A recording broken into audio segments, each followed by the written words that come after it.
It was dark. They were saying Kuki machane hatlo, like search for Kuki people, Kuki machat hero. And we were so scared.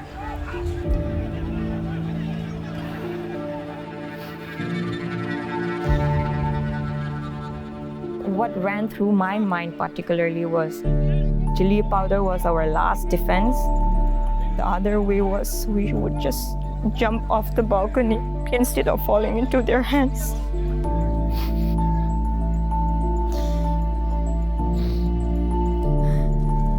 All my books are in my hostels were burned down, and every of my properties are burned down.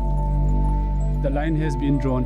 We have been separated. We have been chased away. When I think about the future, there's no way to be able to carry on. We have been crying since the 3rd of May, and we are still crying today.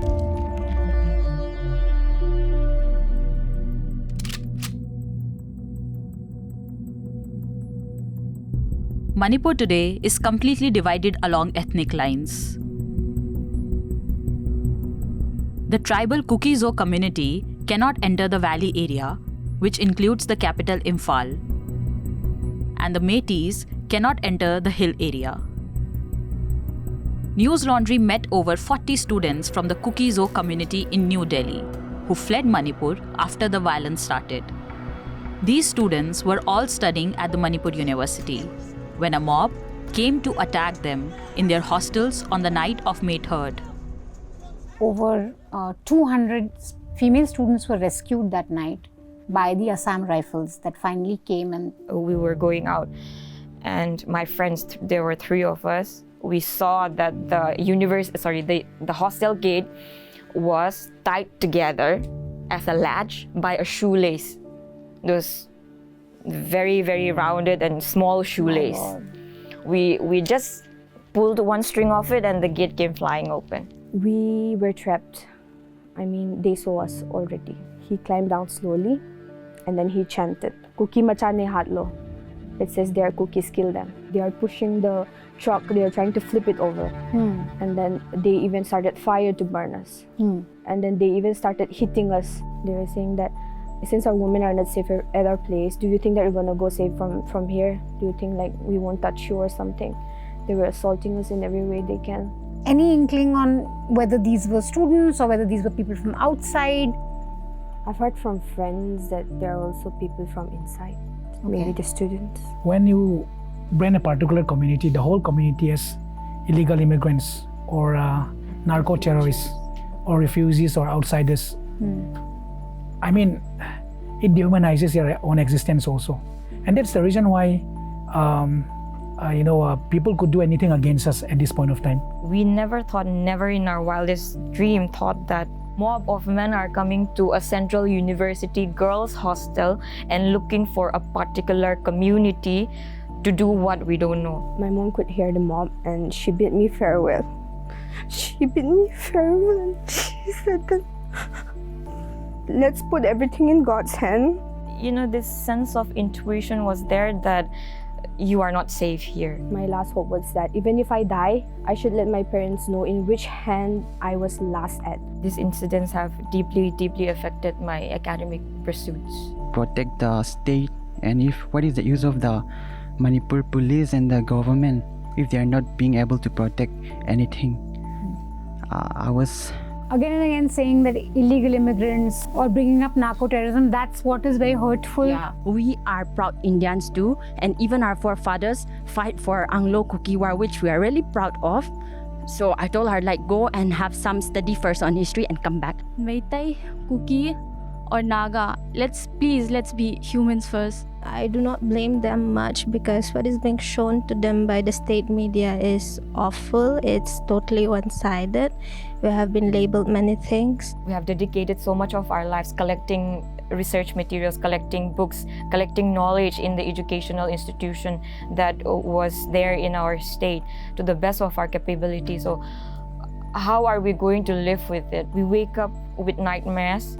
We wake up with tears in our eyes, and we don't have any help of such. Some of us have even tried to reach out to have a very clinical therapists, Going back would amount to meeting a violent death force.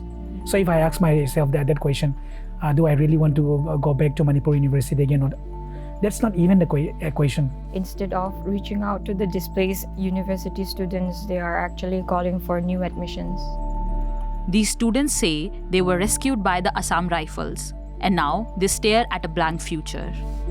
Their studies have been disrupted, and they say they cannot return to Imphal to resume their education. You can read our story on this too on newslaundry.com. Welcome to Newslaundry Interviews. Today we have a very different setup than our usual setup. We have about 40 students in our studio right now. All of them have come from the Manipur University after the violence broke out. These are students from the Kukis community. Now you know that the state of Manipur has undergone huge turmoil over the past 3 months. Violence broke out between two communities, the Metis and Kukis community, on May 3rd. And since then, the state has not been, you cannot call it normal at all. We currently have 3 reporters there who have been sending us reports. There's firing going on. There have been deaths as recent as last week. The state is what you can say, there's no way to explain it really, but it is really not normal at all. And in all of this, I think one thing that we don't think of is how the lives of students have been impacted. So in our studio today, we have about 40 students, like I said, they're all from the Kukis community. They have come to Delhi after violence broke out around May 4th. And we're going to be talking to them about their experiences, what they witnessed in the state, what they witnessed in their university, why they have decided to come to Delhi, what do they see as the future course of action. And I also have with me my colleague Sumedha Mittal, who's also going to be taking questions from everyone. And I think, Sumedha, before we get down to speaking about a very particular incident that we want to focus on, we'll come to that. So before we begin talking about a very specific incident that we want to address in this interview, I want to go to Lam. We were talking before we started rolling the cameras. I just want to know from you, one, how many students are currently in Delhi from the Kukis community who've come to Delhi after the violence? Right now, there are around 100 students from who are displaced from Manipur University who are currently staying in Delhi. In total, we are around 400 students from Manipur University who belongs to the Kukis community. And about 100 are in Delhi, you said? Yes, 100 are in Delhi currently. And you guys have come here after the violence. When did you come? I came on the 29th of May after the violence. And, like, there are some who have reached way before me.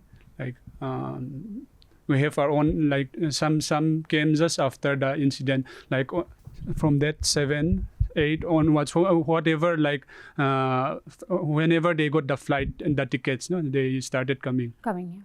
And I just want to, one thing I just want to ask you right in the beginning, and then we'll talk in detail with all of you. But what are the key problems that you guys are facing? Because it's been 3 months that you've been here. Key issues that your student community is facing right now in Delhi? Problem is we could not continue our studies. Like that is the main issue.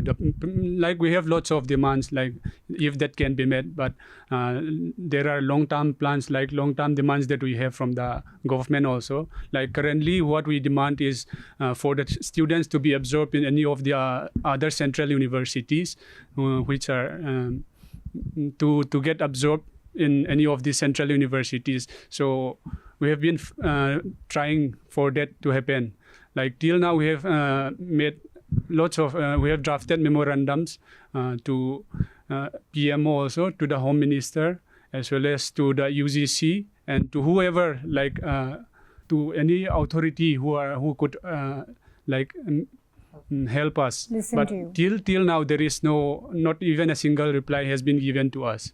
So the main demand would be that you do not want to go back to Manipur University, you want to be absorbed here in different... Going back is not an option. Like it is impossible for us to go back. May I know what you were studying before you came to Delhi? I am doing my PhD. And in what is your research? Commerce, Department of Commerce. And this is my 5th year. I was about to finish. Okay. Great. So we'll come to you again, Lam. But before that, now Sumedha. So we have like 3 students, Neime, Biaka and Mercy, who were present in the hostel that night on 3rd of May when a mob attacked Manipur University. And I think we should start from, if you could start from describing how the violence broke out on 3rd of May. It was a very normal day, and we heard that there was an outbreak back at home, which is now a buffer zone. And then we were called up by our families back at home to go away to safer places, maybe. And then, as for me personally, I didn't think that the problem would escalate it this far. So I assure my mom that I would go to my, I have a friend whose uncle is a professor, so my hostel is near to the quarter. So I assure her that I'm going to go to the quarter if anything happens. But as of now, as nothing happened when she called up, I assure her that I was safe at that time. And after which, around 5:30, we have this WhatsApp group for the Kukis, and then I got an information from my, community students that people were searching outside our campus, outside the main gate, that they were searching for students, the Kuki students outside. They were checking those passers-by, whether they're Kuki or not. So they told us to be, conscious of that and to seek, a safer place. And then, even till then, I did not think that it would still escalate this far again.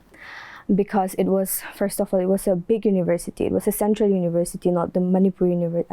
It's not one community university. It was a central university. So I was every day when you go to the college, you can see securities everywhere. So we had faith in those securities, first of all.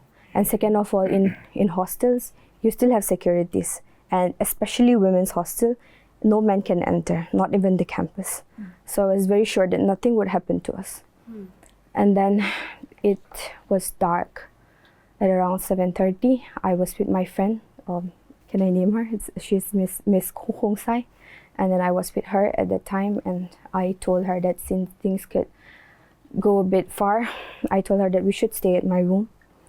And then we had our dinner, and then we rushed back to my room.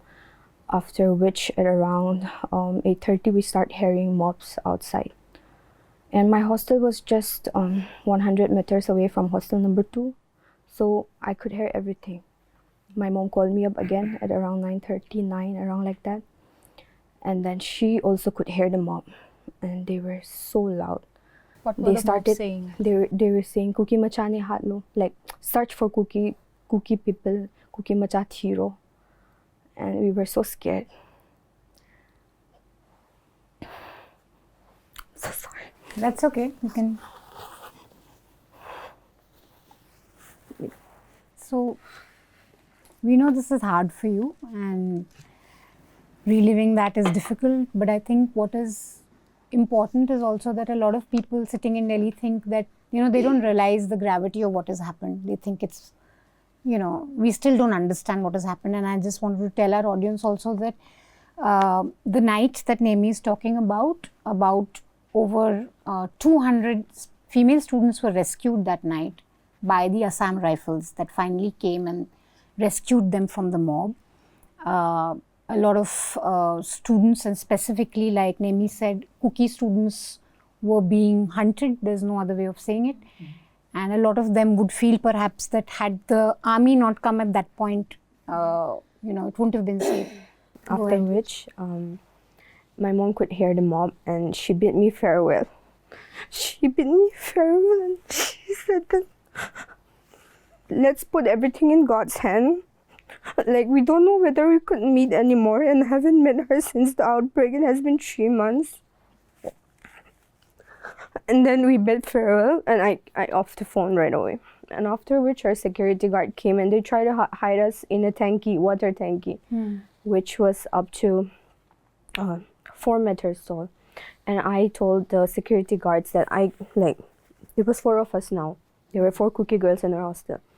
And I told the guards that no, this is not going to be it. We were going to get sick if you are in those waters. So I requested them to let us stay in my room and lock us outside. They locked us outside our rooms. We could still hear them, but luckily They didn't enter hostel. They passed our hostel and went to hostel 4, if I'm not mistaken. You were in which hostel number? I was in hostel 1. And then we could not contact the numbers which were provided. They were helpline numbers. Yes, they were helplines numbers circulated in WhatsApp, but we couldn't contact any of them. And then after 11:30, around that, my friend, the one which I talk about, she called me up from rifle. The relief came, like Assam Rifles. Assam Rifles. Yes. The Assam Rifles who rescued us. Yeah. She called me from there, and then she told me that, get ready, how many of you are there, let me collect names, the army will be coming soon. So there is a bit of hope that we're going to survive that night. And then how long did it take from the time that you were hiding? About an hour. From the time that we were hiding, we started hiding at around 9. So the army picked us up around 12:30. Okay. It was 3.5 hours you were hiding. Yes, we're hiding. And they came and then they took you to the camp? But we were ambushed on our way. Okay. Yes. What happened? We were ambushed on our way at 12:30. I didn't know, nobody was sure, the 4 of us, even my friends were crying at that time. So nobody was sure that we could survive. But my last hope was that even if I die, I should let my parents know in which hand I was last at. So I asked the Assam Rifles who came to pick us up. I asked their names. I asked who their CO was. I asked which battalion they're from. So I typed that name and sent it to my brother to make sure that even if I die, they're going to know that I was picked up by the Assam Rifle. That was the point. After that, I was relieved for a moment. There was this particular hostel that the army asked us, and we didn't know, but they took us to that place, to that hostel. And NIT, yes, NIT Girls Hostel. We went there, and 4 of us were there. 3 of them sit together on the left side. I was alone on the right side. 5 of the armies escorted us in a truck. And then we were trapped. They saw us already when we were in front of NIT hostel. The truck driver passed by, but they surround us in no time. Okay. So there were hundreds of them. They surround us. Some were with rods, iron rods. Some were with sticks, stones, and even knives. And then we were so afraid. We couldn't, they don't literally allow us to pull out our phones anymore. We kept it in silence, some in flight modes. And then they were negotiating with the armies. They kept on telling the armies that since it was dark, they didn't see us, but they kind of know that we're inside. But they didn't see us. And then they kept on asking the armies to give us to them, to hand us over.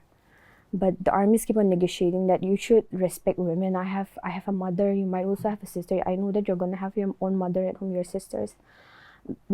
Have some respect for women.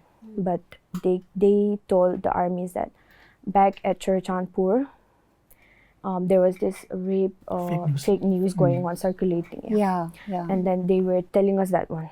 They were saying that since our women are not safe at our place, do you think that you're gonna go safe from here? Do you think we won't touch you or something? They were assaulting us in every way they can. And after which they even told the armies, they were, see, it was 12:30 when we were picked up. I reached the place at around 2:30. So during those times, they kept on negotiating. We weren't able to move out from that place. It wasn't even that far. It was 5 minutes from that, not even 5 minutes. It was 2 minutes from NIT Girls Hostel to the Assam Rifle camp. But we were stuck there. And then they didn't they didn't give up. They kept on asking for us. And one of the men from the mob came up and told the Assam Rifle, the armies, that we have to check their identity card. They came up. None of my friends gave it. I took out my identity card and it was written Haukim. That was the red flag. After which they checked my address again. It was written Chanted, the hot zone. Yeah. So we were trapped. He climbed down slowly and then he chanted, Kuki machane hatlo. It says there, Kukis kill them. So they started pushing our truck. First of all, they pull out the driver. They hit the front glass. It was all shattered. And after that, even the driver got hurt, it seems. And then after which, since the problem was getting tense, all the armies get down from the truck. There was only 2 armies now inside with us. You mean 2? Only 2 officers? of the yes, not 2 officers. soldiers? Yes, 2 soldiers with us. So only the 2 of them were with us, and the others get down because like they are pushing the truck. They are trying to flip it over, and then they even started fire to burn us, and then they even started hitting us. There was this on the front seat. They started climbing in since they already pulled out the driver and those people sitting in front. They started coming inside from the driver's seat, started hitting my friend. I was somehow safe. I lay low in the middle, so I was safe. But my friend who was sitting in the corner, she got beaten so badly that even her pants were torn. She had bruises all over. And she was the one who got hurt. And after that, she, as per her story, she said that I couldn't look it anymore. I was like, I shut my eyes and then I was there. And then she told me that she felt like a gun was pointed at her. And that's the moment she shouted. The rest of the time we were still calm and silent, even though they were beating us, hitting us. They started even taking out the cloth of the truck, the caravan truck. They started so how did you out that. finally escape out of And that? then after that, few blank fires were, shot, but they didn't run away even then. Okay. And after that, the police, they aim at them and then they retaliate by shooting. And only then they were running. And then the truck was able to move after there Yes, was firing yes. on the crowd, basically. Okay, I want to come to you, Biak. Where were you when this was happening? You were also in the same hostel. Tell us what was happening around you. Like Neime said, it was a normal day for us. But then we knew that Solidarity March was going to be organized by All Manipur Tribal Students Union on that day. So it was a peaceful march against the court order that came out on April 29. So on that day, as usual, I was with my friend Mercy. She was also there. We used to have tea together, and we used to talk a lot about our research. We used to talk about politics. Are you both PhD students? Yes, also? we are both PhD students. We are friends also in the university. The chai pe charcha thing, no? Yeah, so it was around 4:30. It was around 4:30, and we were having tea with our friends and we were having conversation. But at the same time, we knew that the situation in Chorchanpur, Bishnupur area was escalating. So we felt that the situation was going out of hand. But at the same time, the irony was that the Vice President of India, Jagdeep Dhankarji, was also there in the university. Yeah, he visited that day. Yeah, he was on And that about day. what time was he there? It was around 4:30. And there was Chief Minister Biren Singh as Chief Minister Biren Singh was also there, but then Who else? the situation was already escalating. It went, it was spiraling out of control by the time when the VP and the Chief Minister was there in the campus. But then there was a huge, massive security there inside the university. But then we felt that I used to go for riding bicycle every day. So I canceled my bicycle ride that day because I knew the situation was very bad. And then at around 5:30, I, along with my 2 of my friends, we moved towards our hostel. I was staying in hostel NEC2. And we reached our hostel at around 5:30, between 5:30 to 6. And we kept ourselves updating on the situation there in Chorchanpur, Bishnupur area. By 7, I started receiving lots of frantic calls from some of our students from our community. And we felt that the situation was completely out of control by then. So I, as a PhD scholar, I also happened to be the vice chairman of one of the welfare student body that we have that our community has in the university. I started making calls. I started telling them to not move out of their hostel rooms, and also to those students who are staying in rent. I requested them to not move out. And in case of girls, I told them to huddle together in their friend's room. And that's what I told them. And then after I was making call, I was there with my friend. And then that was about 7:30. And I saw WhatsApp message that was widely circulated at around 7:30. The WhatsApp video was about, it was about a video. And in that video, I saw mobs of, miscreants outside the university campus. Okay. So, like I said, as a vice chairman of that welfare society of our community in the university, I started contacting some of the staff members who are working there in the university. And one of the staff member that I contacted told me that he has spoken already to the registrar of the university, and the registrar has already assured us that security measures were put in place. So we need not be afraid about those mob entering the campus. But the registrar told him that told him to tell the students that they should not venture out of their hostel room. So that was the information that I received from him.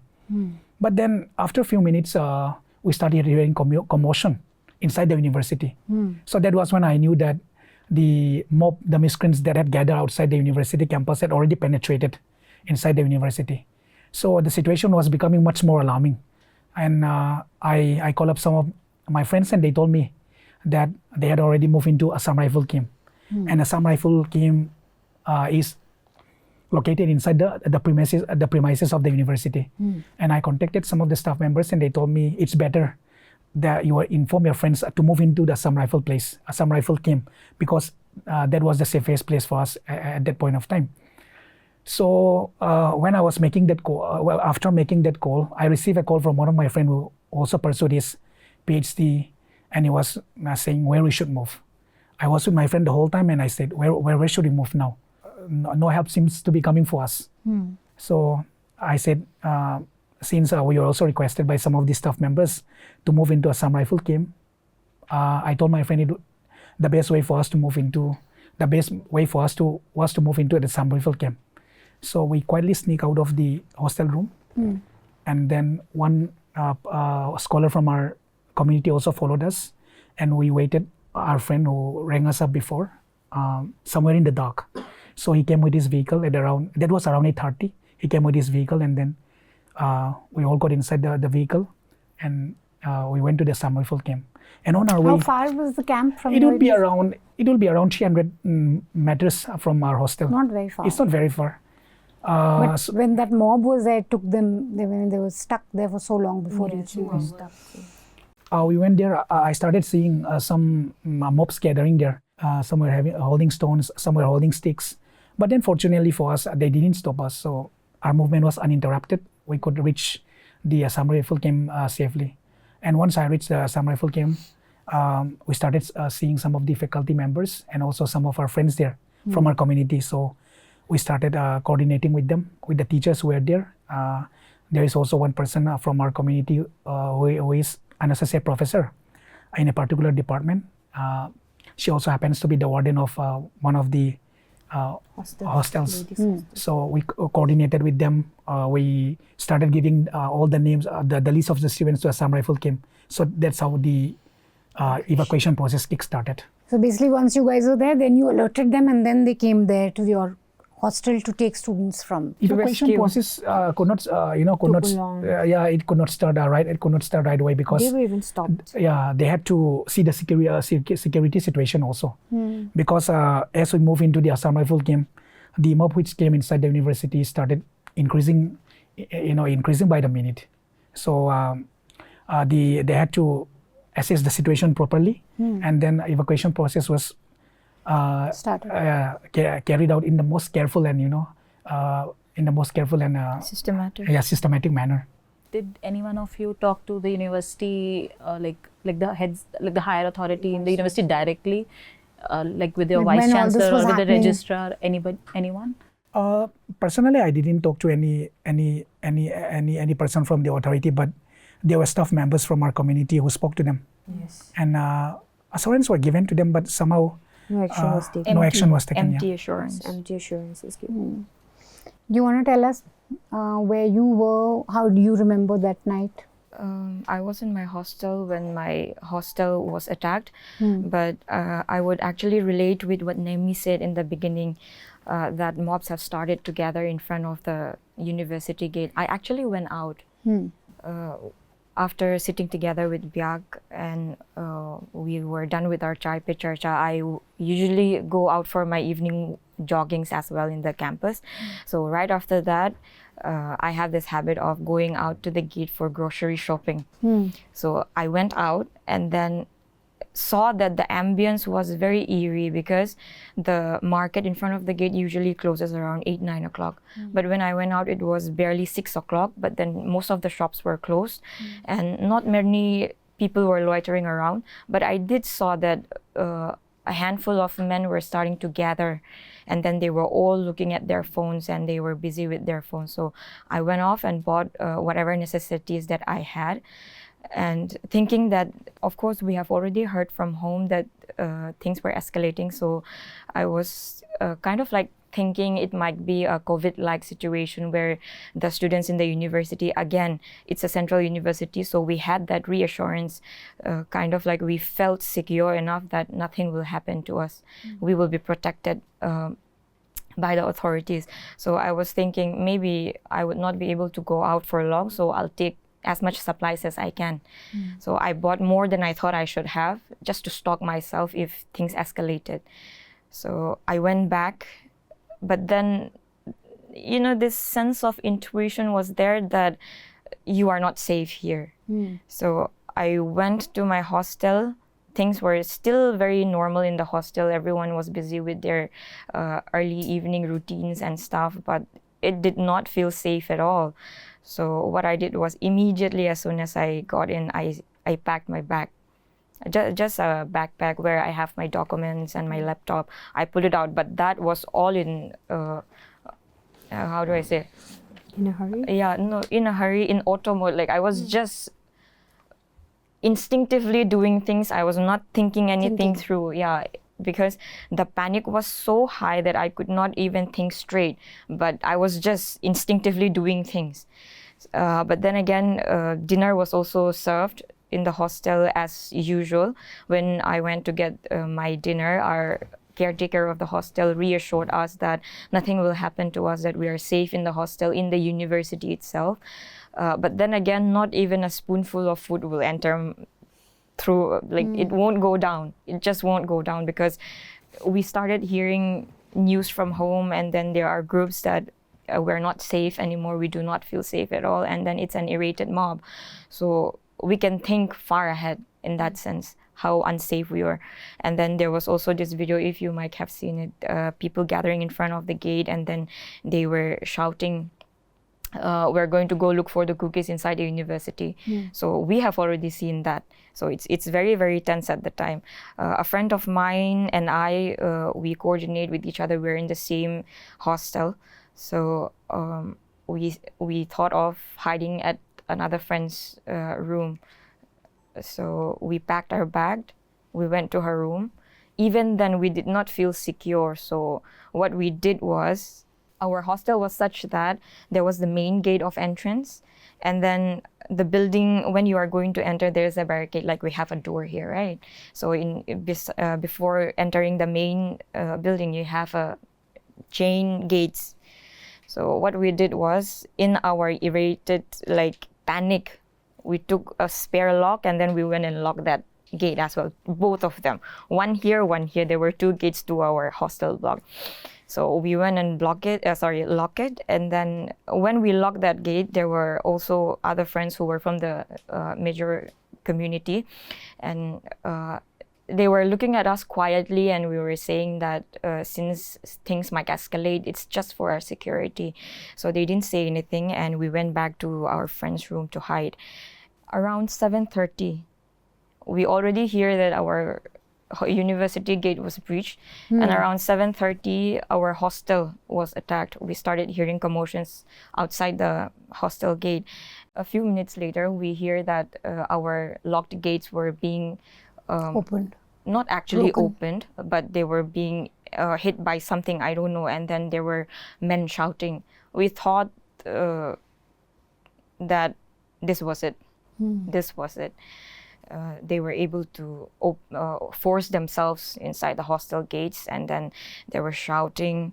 A lot of things was happening at the same time. Windows were being broken, doors were being kicked open or hit. So by this time, people had entered your hostel? Yes, they have.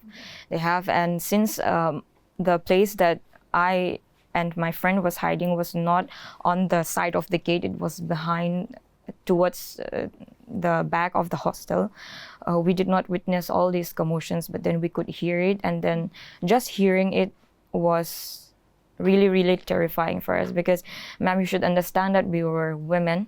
It's a women hostel, and the community where the university was located was very, very conservative, and they have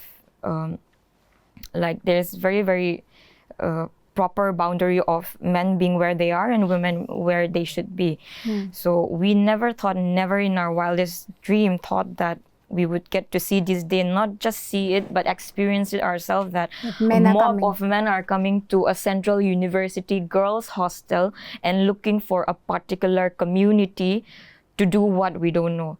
And what ran through my mind particularly was, okay, this is it.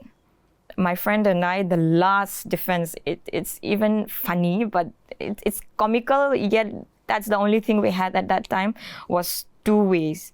We had chili powder. We all have some supplement supplies that we have with our hostel food. So chili powder was our last defense. And if that doesn't work, I'm so sorry. It's okay.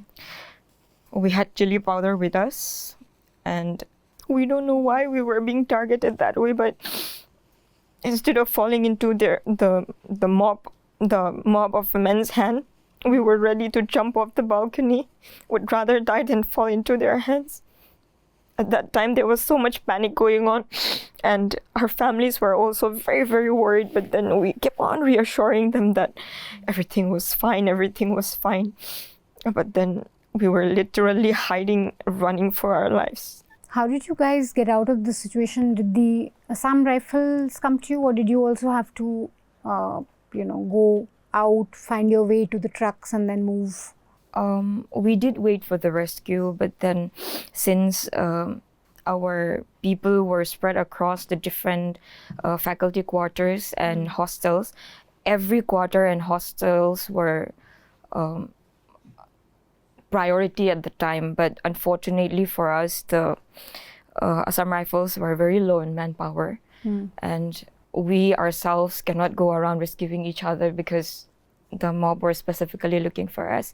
So our hostel was attacked around 7:30, and we were rescued by the Assam Rifles. We coordinated with those at the camp, and we were rescued around 3:30 in the morning. 3:30 in the morning? Yes. So from 7:30 to 3:30, were you in your room?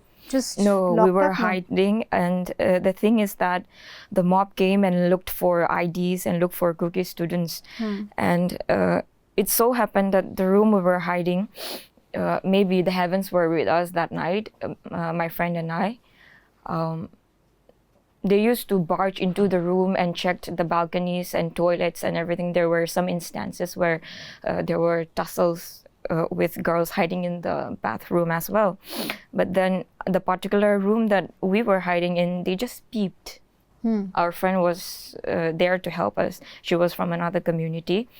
And we actually locked her room. We off the light, the brain just shuts off. We were inside, she was also there.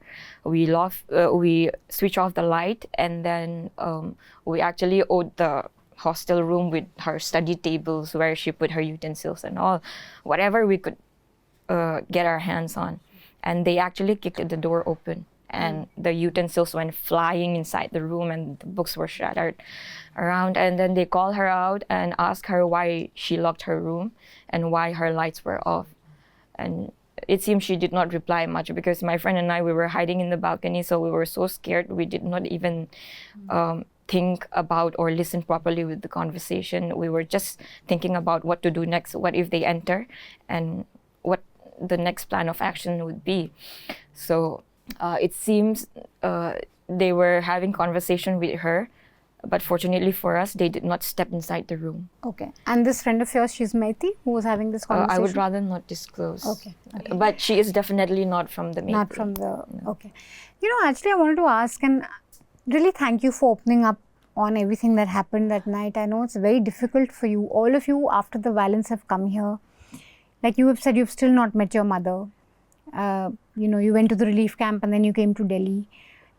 You have relatives home, and I think for our audience, it's very important to notice how just a normal day can then, it can suddenly get shattered so badly. Imagine you're just a young student, you're living in your hostel, you're going about your normal life, and then a mob comes and you're, running for your life, and then everything breaks. Everything normal that you've been used to doing, jogging, cycling, chatting with your friends, studying, can just suddenly break like that. And I think it's a very, very difficult thing that you've gone through. It's very important for our audience to realize what young students have been through in the last 3 months, because we are not talking enough about what's happened there. But I had one question, and Sumedha, maybe you can also come with it.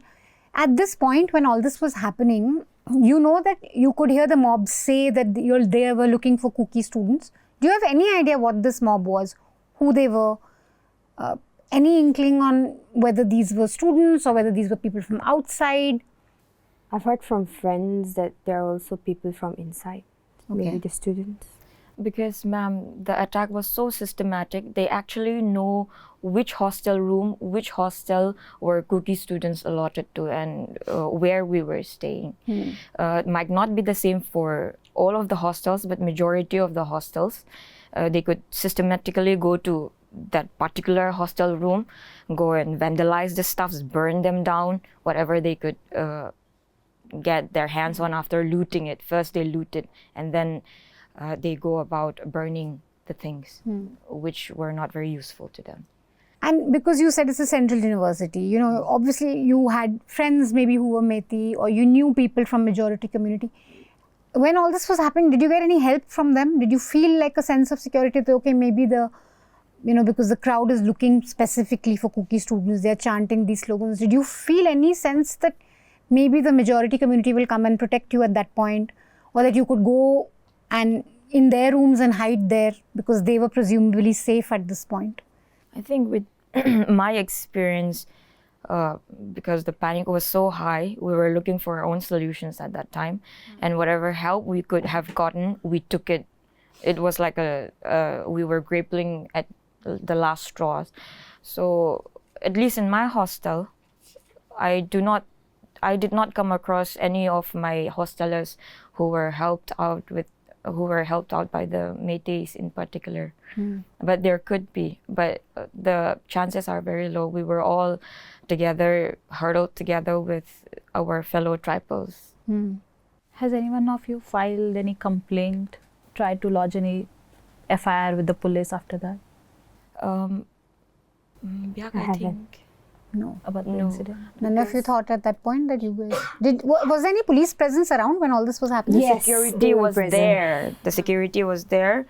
Police were also assigned there. My hostel, the caretaker, the security, they did not help at all. It seems they were just watching us, or they were even scared for themselves. We have no idea, but the mob had a very easy access. And then when we were finally rescued and the Assam Rifles were in front of our gate, we went to the gate and told the security that the Assam Rifles are here for us, and we were going out.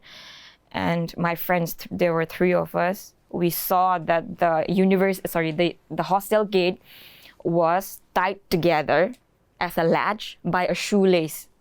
Those very, very rounded and small shoelace. We just pulled one string off it and the gate came flying open. So you guys, you are PhD students. You did your college, your MA also from Manipur University? Yes. And what about you? I am still pursuing my MA. You're still pursuing MA. So you were there for you it must have been 5 years almost, being in Manipur University? Yes, I am in my final year, and these incidents have deeply, deeply affected my academic pursuits. After everything that you've told me, it's very hard to imagine even that you'd want to go back. But do you imagine at any point a possibility for you to go back to Manipur University, or do you foresee normalcy anytime soon? Ma'am, going back is not an option for us because the hatred that the dominant community has for our community has run so deep. When you brand a particular community, the whole community as illegal immigrants or narco-terrorists or refugees or outsiders, it dehumanizes your own existence also. And that's the reason why, people could do anything against us at this point of time. So going back would amount to meeting a violent death for us. So if I ask myself that question, do I really want to go back to Manipur University again? Or, that's not even the question. Going back to Imphal itself is not possible. So to go back and stay in Manipur University is way more impossible. So it's not possible for us to go back again. It's the same as asking, do I want to die? A violent death at that. Anyone's reached out to you? Have you gotten circulars, mails that we will, we are trying to make sure that you will be safe, you can come back, teachers? There's a notification, but not personally on mail or something. I believe there is none, but then admission notices are also out. Instead of reaching out to the displaced university students, they are actually calling for new admissions at the moment. So you have not heard from, say, your university authority at all? Has there been any attempt, like now we'll soon talk to all of you here, but we were told, LUM had told us that almost 400 students displaced and 100 in Delhi. None of them have gotten a word from the university saying that, okay, we are trying to restore normalcy, or you can... I cannot speak for all the students who are, who belong to the Kukis community. There are around 400 students of us. But then last time I received a phone call from one of our friends, and he said that one person from outside the state is willing to go back to Manipur University. And it seems like he has been allotted the hostel room where I was staying. He's going to occupy the hostel room. But then out of courtesy, that person has contacted another person who knew me, and he wanted to ask permission from me first. So when my friend contacted me, I said, yes, just tell him that I have given the permission for that person to stay in my hostel room now. So it seems like this, I'm not sure about the certainty of this, the thing which I'm going to say now. But then it seems like all our hostel, the hostel rooms that we have vacated have been given away to other students. So there's, and do you know any student from the Kukis community who's still there in Manipur University? No, none. No, not even the faculty members are not there. So when I ask this question, everyone here is laughing at me like, what a dumb question to ask. If they say that there is still Kukis students inside Manipur University, then it will be the cost of us. Yeah, it's going to be a blatant lie. Not even a single faculty members are there. So students, there is no chance. Impossible. Yeah. So we're going to also try and speak to some of you here. Thank you for sitting so patiently and listening to us. And when I asked them questions on whether they want to go back, all of you here gave a sort of a reaction, a laughter, that this is a very silly question to ask, obviously, because everything that's happened. But I just want to come to you. Do you want to tell us a little bit about, were you also there in Manipur University when this violence happened, and what had you seen? Yeah, when the violence happened in 3rd of May, I was playing with my Naga friends in the basketball court.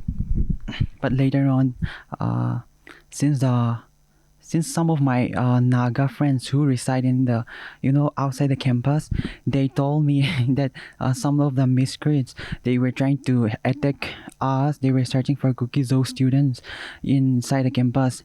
They were trying their level best to enter the university, so be aware. Take necessary actions in order to avoid, killings and torture and everything. That is way possible.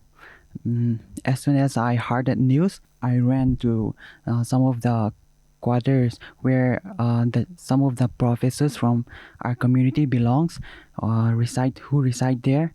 Most of us ran there, and after 15 minutes, as soon as we heard that the registrar who belonged to the Kuki community, his name was Sir David. Yeah, he was Sir David.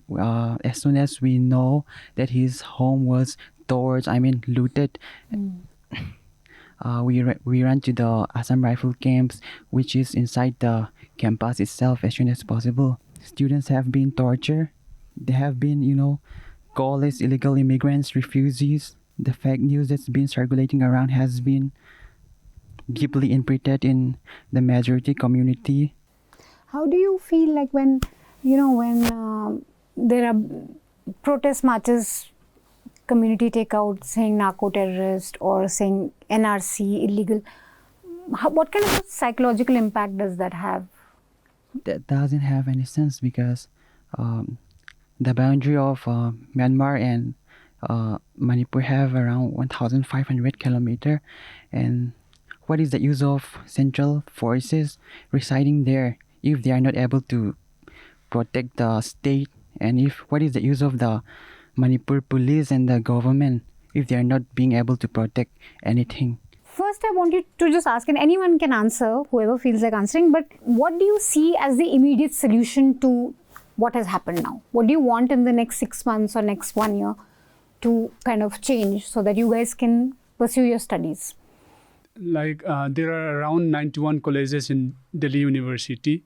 So like allocating one student for one college is like it's not a big thing. Like it won't be that much of a burden for them also. So if there is a possibility that those arrangements could be made, that is what we are trying to talk to the VC also if possible. Like we have been trying to ask for an appointment for the past week. So basically what you would want is the 100 students who've come to Delhi, at least they get placed in their specific courses in different colleges in Delhi University. Yes, if there is a possibility. But the problem is like even if we get allocation like absorbed in any of these like colleges, the problem is right now that we'll be having a problem with the financial issue. No? Like so we are asking if there is a possibility to make an arrangement for hostel accommodation, or like if there could be fee exemption, as well as these scholars in the form of scholarship. No? Because even the VC himself have given a statement in the Hindu last time that he will be making any kind of assistance possible towards the displaced students of Manipur University. And I just want to ask, you can take it or anyone else, how did you guys come to Delhi? Like how did you choose to come here? Is there a procedure? Or did you just decide on your own that this is the best place to come to? Or did you have family here? Like how? I came from the relief camp. I didn't come here directly to Delhi. I was first in Shillong for about 2 weeks. So there was a relief camp there. You went there with your family? Yeah, second MR. So I had a stopover at Shillong first. I went to Nehu. I was trying my best to carve out a place for me if possible, even if temporary arrangement could be made. I just wanted to pursue my study further because I've already been through 2 years and I don't want to lose all of that hard effort I've been going through. What did you study? I was a PhD student. Okay. So I'm from a science background, so it takes a lot of effort just to collect our samples. So I didn't want my efforts to go to waste. I tried my best to get a placement over there, even if temporarily. So I even met with one professor there, and unfortunately he couldn't accommodate me because of the situation there. He told me that the instruments need updating, so even if you come here it won't be of much use. So I even reached out to one of my professor in Delhi University. So he told me that let's wait for a while. The situation would become better, so be patient. But as till now, I haven't had any positive answer from anyone. So looking ahead, I don't think there's much I can do. When I look into the future, it's drawing a blank. I really don't know how I should go forward from now. My name is MC Jatang Hokip. Yeah, I'm married. I'm with my wife and my baby. And you were doing, what course were you doing? It was a 5 years integrated master program. Master program in music. Yes. And did you sing or do you play? It's a vocal, Hindustani classical music. Okay. Actually, I have no plan coming to Delhi. It's just a surprise for me. On the night of that 7 May, we look for a flight ticket so that we can escape to any place, the nearest airport, like Guwahati, Aizawl, and Kolkata, any place. We entrust some of our friends that they can get, if they can get a flight ticket for us. But till 1 a.m., there was no chance of getting flight ticket because all the flights to the nearest cities like Guwahati, Kolkata and Aizawl were full. But we don't have that much money to reach the far of places like Delhi. So we entrust them to look for any chance to get the closest place to escape. Surprisingly, we got ticket for Kolkata. We reached Kolkata and we stayed. We were received by the KSOs and other leaders, and we were provided shelters there, and we stayed there 1 month. Actually, at that time also, we were looking for the situation to become normal. Better, so that you can go back. Yeah. Actually, we were waiting to the time to go back home. And but there was no chance of the situation getting better. But it was getting worse and worse day by day.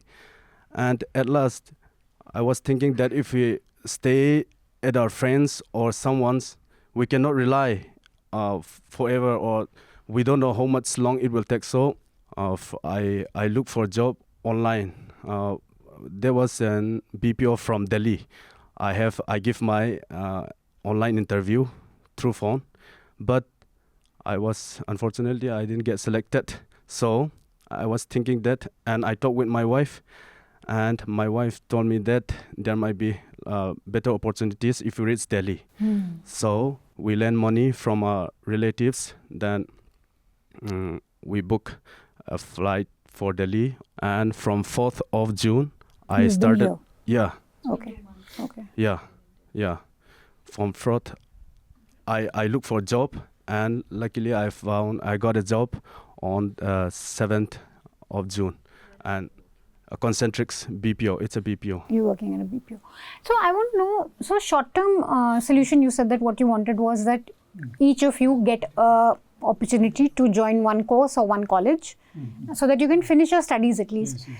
But long-term, what do you think should happen for things to change? Because see, that is your home. I mean, we were talking to them, 5 years you've stayed in a university, you have a sense of attachment, you had a life as a student. It's like suddenly, if from Delhi University students are told to leave and never come back, they can't even imagine. Many of us can't even imagine something like this.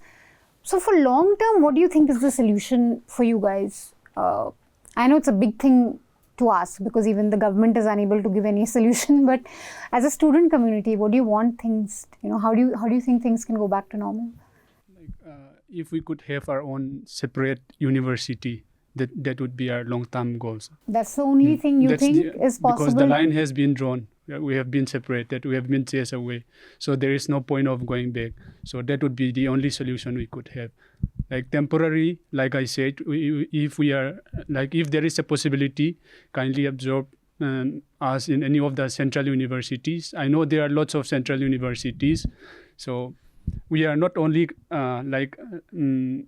we are scattered everywhere. These 400 numbers, some are in Guwahati, some are in Shillong, some in Mumbai, some in Bangalore. So we have made a Google form and to collect the list of students and where they are displaced. So we put them zone-wise. Like Delhi in particular, we have around 100 students.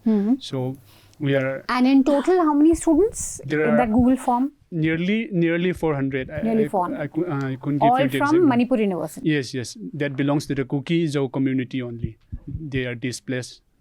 Lam, for how long you have been in Delhi and who all you have approached in Delhi? I reached Delhi on the 29th of May. So it's been more than 2 months.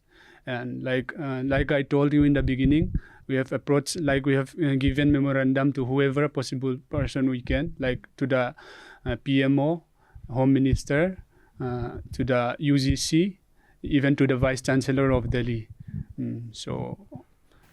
Have you had meeting with any one of them? We went to the UGC office. We met UGC secretary, and we have told him, we have briefed about the things that are happening inside the campus university, what all has happened there. None of you think that there's ever a possibility for things to go back to normal, where you can go back to Manipur University? Actually, with the most positive feelings, I have reached out to my teachers as I was informed by my friends that examination form fill-up was going on. And for me as a student, I want to stay positive as much as I can because I give up my previous job, so that I can continue my studies. When I think about the future, there's no way to be able to carry on. There's no chance to study because I have left my books over there. All my books are in my hostels were burned down, and every of my properties are burned down. And when I let my friends capture my room, the only thing left was that my family photo, which I pasted in the wall, on the wall. And my certificates, like my BA first semester, second semesters, are burned down. So when I think about it, then when I recall from the start, there's no chance of going back there. I was hoping so much that I don't regret I give up my job. But now I start to regret because there's no way to continue my studies, and I lost 2 years already. And now even 2 years because of COVID. Yes. Okay. So it's a big loss, not for me, and for me only. I lost the chance to continue my pursue my music studies. But for many, they lost their brothers, sisters, their fathers. So many lives lost. So when I think about my situation, I think it's very like just a normal one. You know, when you're students and you're young, you're in a university, you have friends from different communities, you don't think so much. You do so many things together. So I just want to know, before this violence happened, and now there's such a sharp division in the state that it's Metis versus Kukis people. How were your relationships before everything, And I just want to understand, as young people, how difficult is it for you to understand what's happened? Because, For me, the 3rd May was the longest day, I could say that. And it's like, I won't go any detail of it, but none of them called me up. It's sad to say that my friends, none of them called me up and asked me whether I'm okay or not.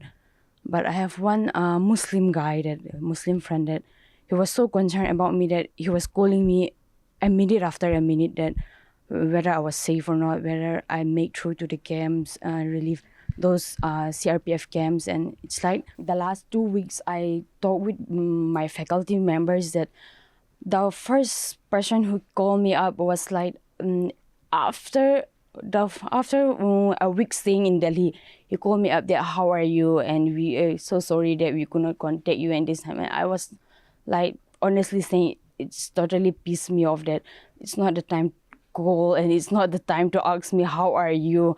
And it's like he missed all of the chances to ask me that. And it's like out of nowhere he was just calling me that and it's asking me those things. And I was like, sir, when I was running for my own life, none of you called me, because I was the only Kuki in our department. If I say in our department, I might be wrong, but in my semester, in my batch, I was the only Kuki, and none of them called me. My friends not calling me, I somehow consider that their bloods are all boiled. I know that. The next week, my friend called me up that our classes start, and I was like, what am I supposed to do? I was just informing that, and they're just like my friends. They're my close friends that I told them, I don't have any option. You guys can, if you want me to do the exam, I think you should send me the study material at least. And he was like, talk with one of our faculty member, and he passed on the phone, and I talked with him that, sir, if you could give supply me study materials, I will just prepare for my exam. And he said, the thing he responded me was, if you really want your study materials, go directly contact your HOD. That's what he replied to me. And I was like, instead of going from one person to one person asking for permission, I won't do the exam. And I just hang up the call.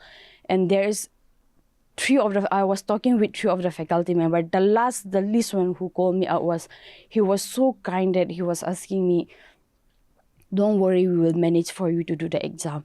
And he was the first person who sent me a study materials through my mail. And he was asking me, and he was talking and talking. At the last, he said, you should do your admission again. I was like, are the university really in shortage of money? That's what it automatically come out. And he was like, if you're even trying to search for, to continue your courses in Delhi, only if you found any of the colleges or university, we will give you your transfer certificate. Who all have reached out to you after you've come here? Did you have friends from other communities who checked on you? Faculty members who called you, or there's complete break? Yeah, you wanted to say something? Come. Well, when we were in relief camp, talking about friends, as for me, I'm someone who is not like racist at all. I'm fine or okay with any community to make friends with, and I'm someone who is like ready to learn any culture. So even my friends group, we name ourselves as room number 16. Like, so in our group, two of them were Meiteis, and then 4 were Nagas, and 2 of us were Kukis, and 1 from Mizo community. So we had a good relationship, like in our class, and we used to discuss whatever. Sometimes we used to have fun, and then sometimes we used to help each other in our studies. But after the conflict, like when we were in relief camp, they rang me up once, my 2 Meitei friends. They were quite concerned for us, and I'm quite thankful to them too, but there's nothing we can do. And my Naga friends, they rang me up too. We were starving. Sometimes we don't even have food to eat. We used to sleep starving, and then life was also like so unsafe for us. We can't guarantee our safety. And the mob can break in anytime, since we were just in the middle of the valley, so we were quite scared, and I'm still shivering talking about it now, even it now. And then... Is this your first time in Delhi? How are you navigating it? Yeah. It's my first time in Delhi, and I never thought that I would land here. I'm someone who loves to stay in my own state, or of course in the future I can come out, but I was thinking at least till I finish MA. That was what And your friends that you were saying that, they reached out to you, they asked for your concern, but now you feel that it's too difficult for the two communities to... Even though like we might still care for each other in our heart, it's hard for me to talk to them, or it might be hard for them to talk to me. One girl, she's from my classmates, I won't tell her name. She got net for like a minute, or I don't know how she got that. And then she posted, even for a minute, if I get this net, I will post like, go back immigrants. I was so, anxious, or I was so angry about that. So I replied back like, instead of, I'm from English and cultural studies, so we quite study about novels or whatever, linguistic. So I told her like, instead of just studying about our syllabus novels, please go and do some research on history too, because we are proud Indians too. And even our forefathers fight for Anglo-Kuki War, which we are really proud of. So I told her, like, go and have some study first on history and come back. That's what I told her. But the argument still keep on going, and I see that we're going nowhere. And by us arguing, peace won't be there, or things is going. So I told her that it's not going to get better by us arguing things. So I just block her instead of going like... So this is a very hurtful thing that everyone has talked, that again and again saying that illegal immigrants or bringing up narco-terrorism, that's what is very hurtful to you, to hear your own classmates say that about you. Yeah. I just want to add to what my friends were saying. For me, when I make friends, I don't see Naga, Kuki, Meitei. I don't see Hindu, Christian, or Muslim. I don't see that. My friends are my friends. Yeah. So after going through the ordeal that we went through, and then they were also part of the witness of the atrocities, of the assaults, of our things getting burned. We're being chased like animals. And after going through all that, and then staying at relief camps where we couldn't even sleep for days, we're scared for our lives. and then coming here and seeing the statuses of our like friends from the other community, them posting these hateful comments, hateful posts, hateful statuses, it's so disheartening. So I just want to share a message before being Meitei, Kuki, or Naga. Let's be humans first.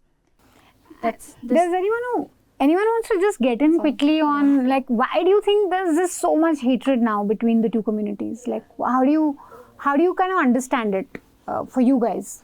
I feel that even though my friends are educated to a certain level, they have been brainwashed and radicalized to the core.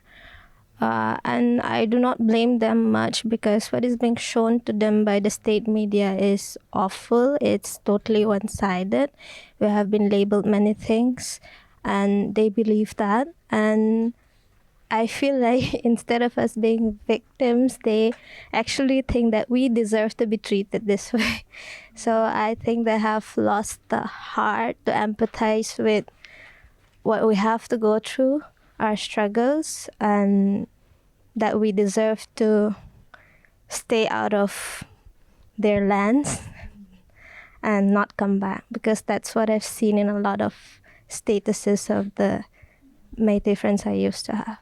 I believe that us Kukis community tribals, no matter how much of a tribal we are, how much of humbled our beginning are, the heavens were with us throughout this conflict, at least in the university campus, that the Assam Rifles were still there, even though they were very less in manpower. But somehow, to the best of their capabilities, the resources they had at that time, they tried their best to rescue as many of us as they could. And for that, we are eternally grateful. And then to some of the friends from other communities and mixed communities who have been running in between the securities and running in between, risking their lives to help us out in any possible way that they could. We cannot even mention them openly, or we cannot even mention them one by one, but I believe that some of us must have had that kind of help in some capacity. So we're also very thankful towards them as well. What do you think the solution can be? And also this division as a student, how do you make sense of this crazy division that's It does not make sense at all, ma'am, because it's a central university, and we all have, as a citizen of India, we all have the right to education, irrespective of our caste, our creed, our religious belief, or anything on that score. So the discrimination, or rather the disparity that have creeped up because of so many reasons, even though they have, the dominant community have labeled us with a few of them. Even though it does come up, it really doesn't make sense. So the solution is what we have been crying out for so long with the whole community, that separation is the only solution.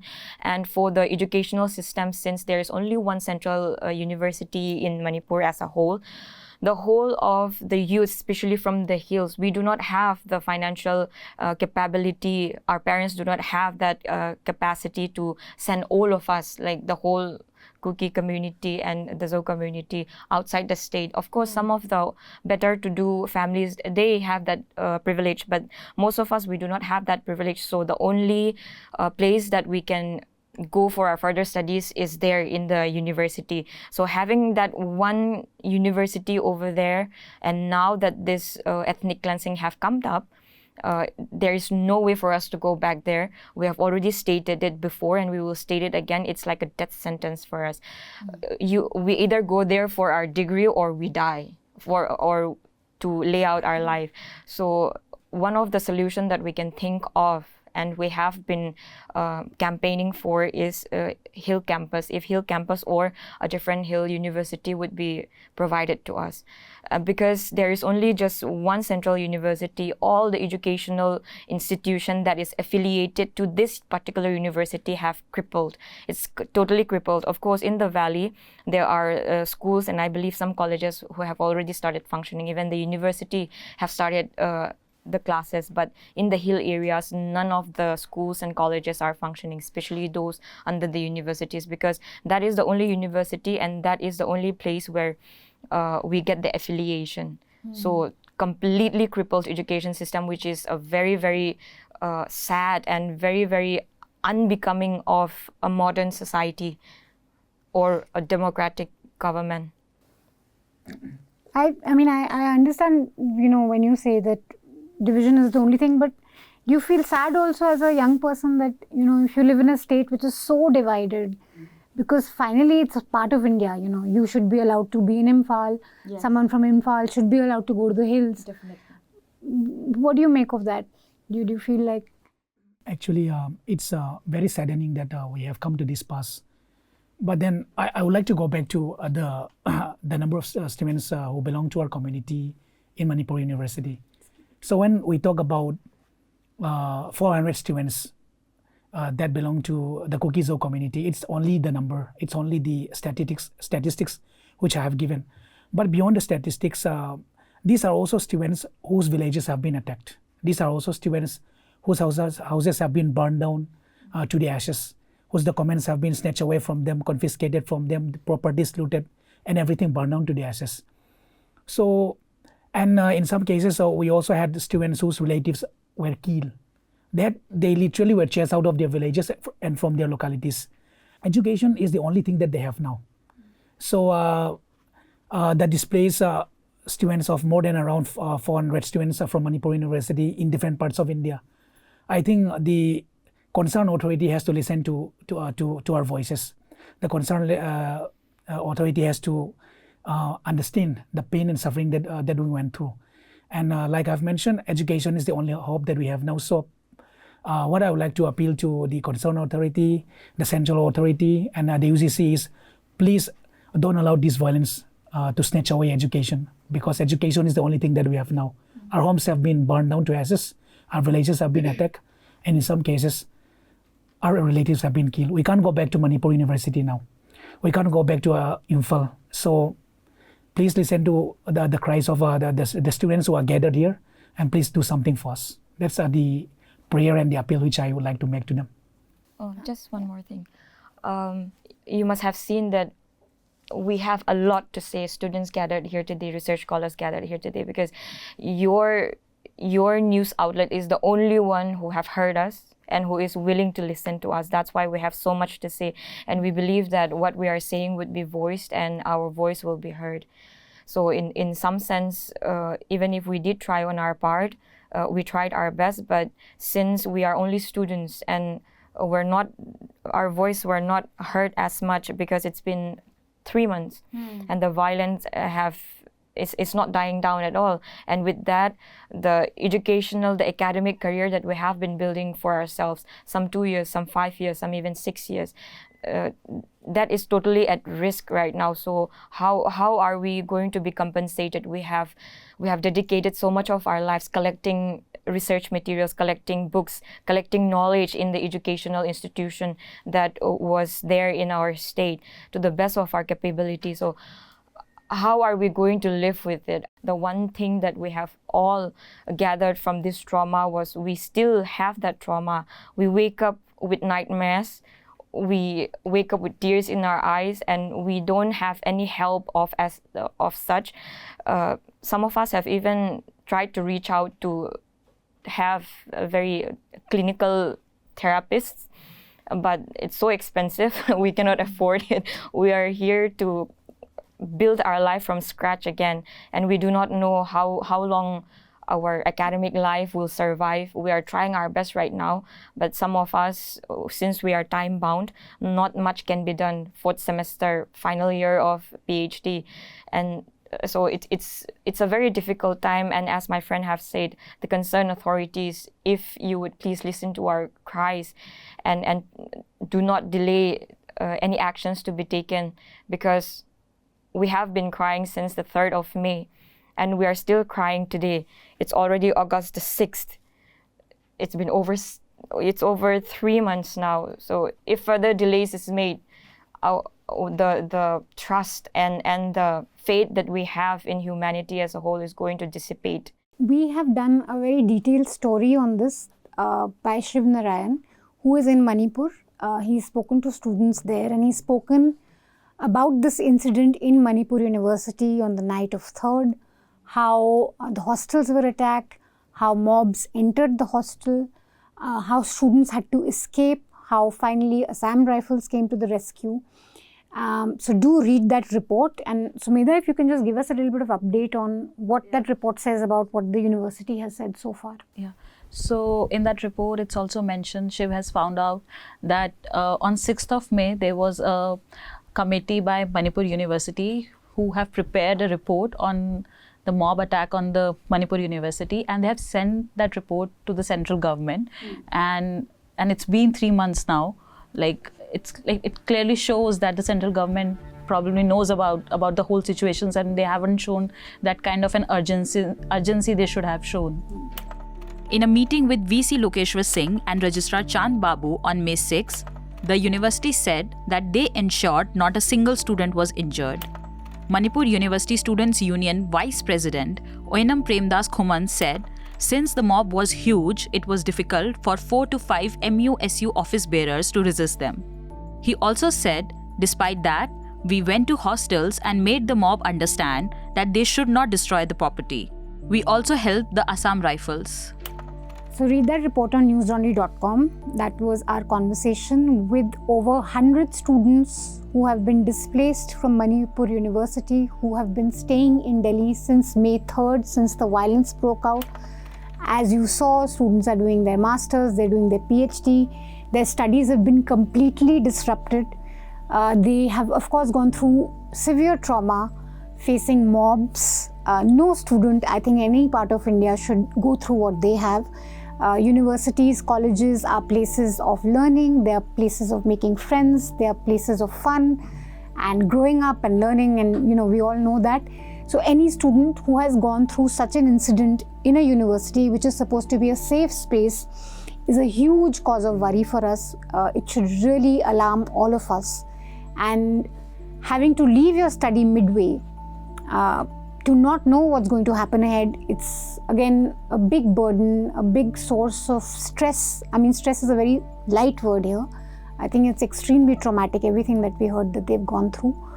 It's time that arrangements are made that these students can continue at least their academic progress. At least they can go back to doing the studies that they were doing, whether that means online courses or joining other universities, because the situation in Manipur is still tense. As we record this show, just yesterday, 5 more people were killed. 2 were from the Kuki Zo community, 3 were from the Meitei community. There's intense firing, there's complete division along ethnic lines. So in such a situation, for students of the Kukis Zo community to study in Imphal, which is Meitei dominated, where you do not have anyone, even government, people who work with the government have left. So expecting students to go back and resume studies is just impossible. I really hope that a solution comes out of, soon for you people to at least resume your education back. And I hope that was an eye-opening conversation for all of you. Please read all our reports from Manipur. It's a very important news story that is not getting any attention in the mainstream media. We've all moved on to other things, but something like this is happening in an Indian state. It's a huge cause of alarm, and I really hope all of you read our reports, acquaint yourself with everything that's happening in that state, and ask tough questions of the government. Thank you for staying with us, and thank you for watching this.